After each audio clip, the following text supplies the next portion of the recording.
Болор төрөө үүсгэн байгуулсны 2222 жил, Их Монгол улсаа байгуулсны 807 жил, Ардын өвсөлийн 92 жилийн ойн баяр наадмын хүчит бүхийн барилдаанаас шинэ авраг төрлөө. Үзүү төрөв булаалтахаар улсын арслан эрхэн баяр, улсын өсөх хэдэн эчин гончиг дамнаар төлсөн юм а. Ингээд эрхэн баяр арсланд авснаар хүчит 512 бүх зодгосон өнөө жилийн баяр наадмын төрөв авч Сэлэн нутгаас анхны авраг төрлөө.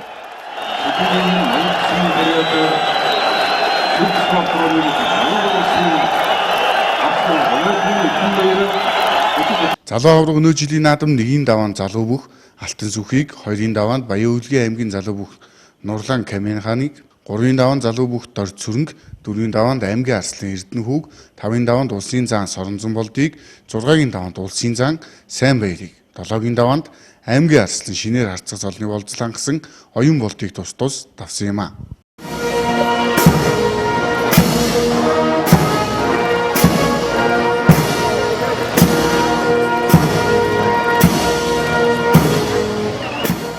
Харин хүчит бүхийн барилдаанд үзүүлсэн Завхан аймгийн их уул сумын харьяат гончиг дамб нь 1-ийн даваанд залуу бүх Цандоржийг, 2-ын даваанд Ганс үхийг, 3-ын даваанд аймгийн арслан Батгэрлийг, 4-ийн даваанд улсын начин Ганхүүг, 5-ын даваанд аймгийн арслан Батгэрлийг, 6-гийн даваанд улсын начин Инхбатыг, 7-гийн даваанд улсын арслан Мөнхбаатарыг тус давсан юм а.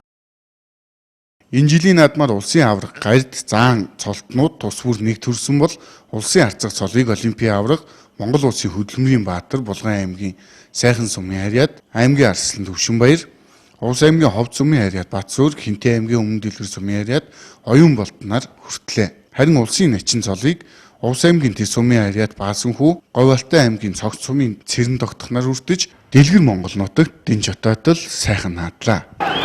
Тусралт нотоныг нэг бүхэн шалгуулж монголчууд биднийг их бүтээн байгуулалтын он жилүүд огтон хүлээж байна. Их орондоо ихийг гэж бүтээж аз жаргалтай тэгш сайхан амьдрах монголчуудын цаг ирлээ. Хүн бүр дорворнээ хичээж эвийн шудраг байдлыг эрхэмлэж үүрэг хариуцлага ухамсарлаж ажиллавал бидний улс гэр өөдлөн дэвжих нь гартай. Монголын сайн нэрийг өндөрт өргөж улсны нийтээрээ хөгжин дэвжих нэгэн зорилгод нэгдэж амжилт бүтээд арвинтай байхын өлзий төрөөд өргөж энэ жилийн баяр наадмын ажиллагаа өндөрлөж байгааг уламжлая. Монгол хүн бүрийн аз хэмээр өдрөг буян заяан тэгш ажил үйлсэн улам дэлгэрч явах тухай миний Монгол мөнх оршгэ.